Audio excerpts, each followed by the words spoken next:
Yeah, in relation to evidence, but also more broadly. Could you say who you are? Yes, my name is Jessica and I come from Bond, so we're an umbrella organisation for UK-based organisations working in international development. And we have sort of two sets of experiences around constituent feedback. First, in terms of our own organisational learning. As a membership organisation, we have over 450 different organisations that we need to be listening to and responding to. But also, part of our role is to create spaces for constituent feedback. That may well be between our members and donors such as BIFID, or other forums as well. I think in terms of our own organisational learning, it's quite challenging. I mean, we have an interesting dynamic in that our members pay us a fee and they expect a set of services. But as you can imagine, we have 450 different members spanning from organisations with a turnover of under 150,000 right up to your Oxfams, your British councils, with quite diverse interests and their own constituencies. And at the moment we're going through a strategy review process, and it is really throwing up some big questions for us. In terms of the creating spaces for constituent feedback, that also, I think, in response to sort of managing or grappling some of the power dynamics. To give one example, one space that we create is between some of our members that access grants from particular fund managers that work on behalf of different. So, for example, the GPAF is one example. And I think their bond is playing an interesting role trying to mediate some of those power dynamics, create a safe space where those accessing that particular funding stream can speak openly about some of the challenges, also some of the great stuff that's going on. We are working in particular with Triple Line, which Nina mentioned, who have really taken on board the learning. And not only that, but they've incorporated, I think it's Triple Line, we've been working with a number of fund managers, but incorporated the constituent or beneficiary feedback, their grantee feedback, into their metrics in terms of the way they're assessed and managed by DFID. And that for us is really a great example of really rigorous and institutionalising constituent feedback, rather than sort of, as we're hearing, the potential knee-jerk, or we'll do a couple of focus group surveys.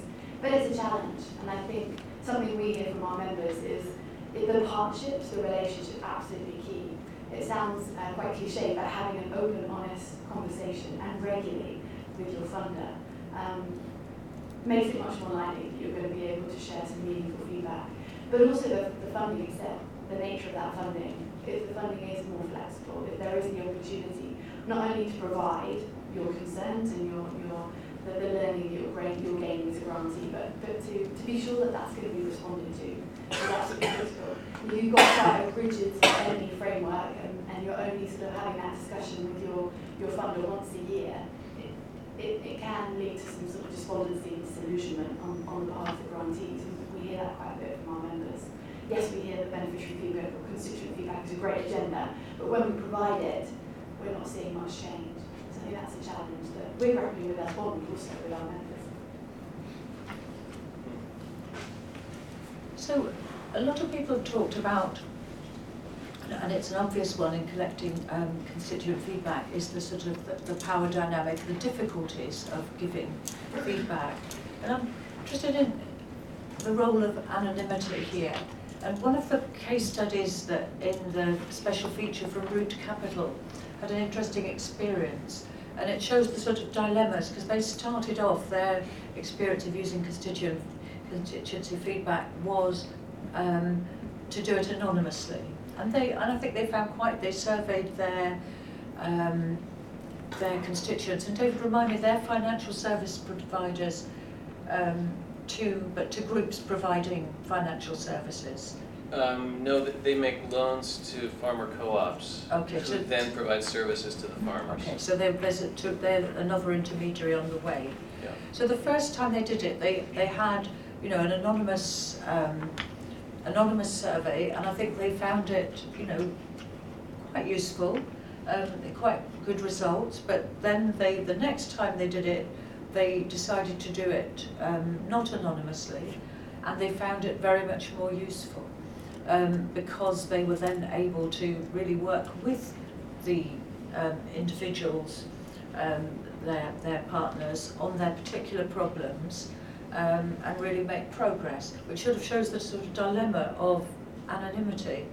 And obviously the power struggle comes into this. How do you get, if people are actually identifying themselves then in certain situations they're just not going to want to be honest.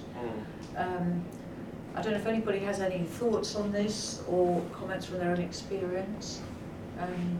It seems to be something in, the whole world of foundations seems to be potentially riddled with dishonesty.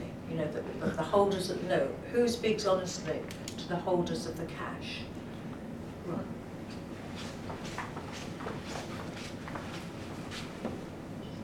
I think anonymity probably reinforces some of the power dynamics we've been talking about.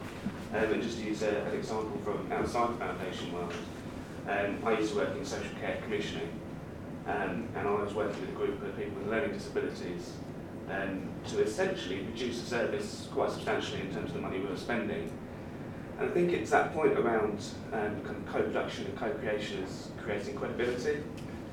So the fact that we were around the table with them, working with them, taking the criticism, coming up with a solution together, meant that actually we progressed much further than I think we would have if we'd given them an anonymous survey and said, tell us all your criticisms and we'll kind of get on with what we were doing. So I think it's that kind of idea that co-creation is credibility. Yes, and also I suppose what you said at the very beginning, that the sort of anonymity always undermines it because you're not powerful enough to give your names even, which is... Well, it should be relational. Yeah, which is But that's a really important point, but it's not easy to get there. You have to really earn. I always say you have to earn candor from people, but it's a process. And the best way to earn it is to co-create together. I would completely agree with that. It was at times a bit of a painful process. Actually, you had to kind of front up and take on criticism. And that's so important. Is that when people can criticize you and see that you don't get defensive and that you take it on, that's when it really starts to. Hello, I'm David Pollock of Consider Capital. I know today's discussion is mostly focused on beneficiaries as grantees, but I wonder if the quality and the openness of the feedback varies if the respondents are social enterprises or recipients of impact investment. David, do you have any?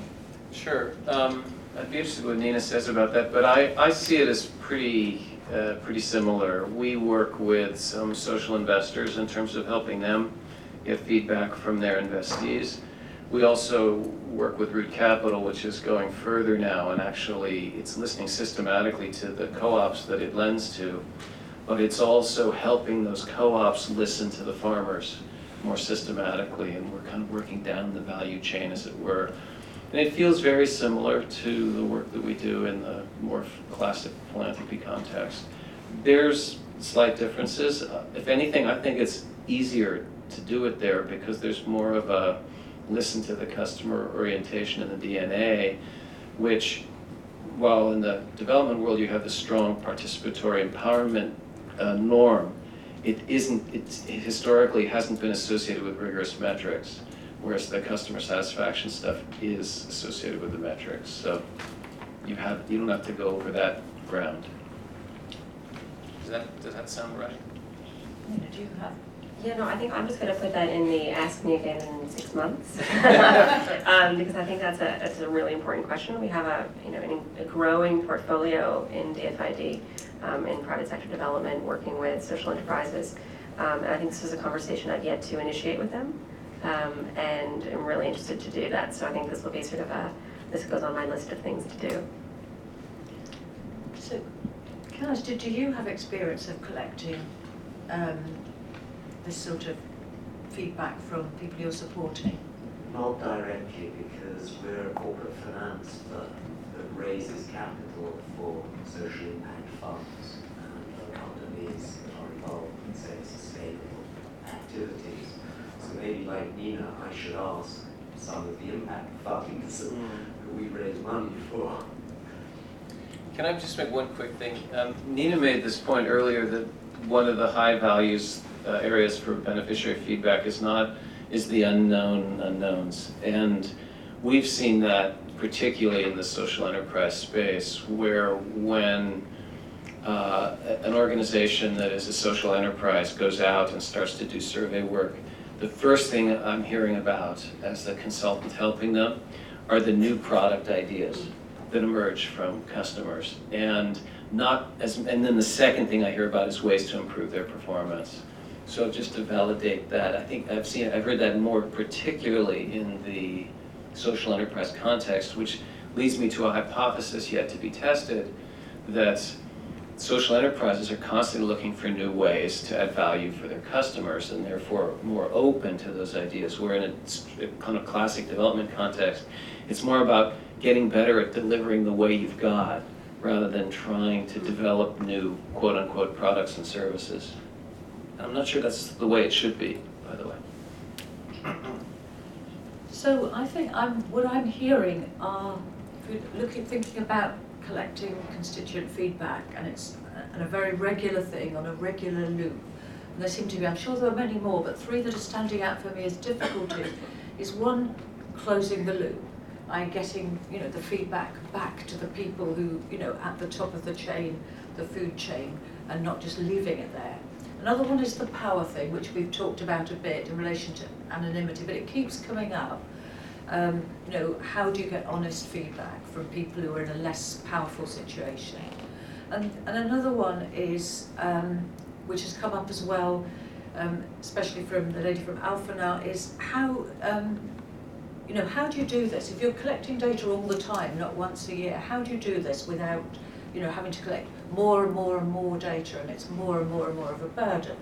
And David suggested that the way forward is in fact to be collecting less data. We've looked at, the Fund for Shared Insight. I mean, one of the things they wrote about in this issue of Alliance was very explicitly the Net Promoter Score. Can we get a Net Promoter Score for non-profits? What would it be? And it's we have the question, would you recommend this organisation to a friend? So is it a holy grail? Is there a possibility of developing perhaps not one but just really few questions? Because the other thing about the Net Promoter Score in the commercial world is that the point was made, they often have a follow-up, and the follow-up question is, if you say yes, or you say why,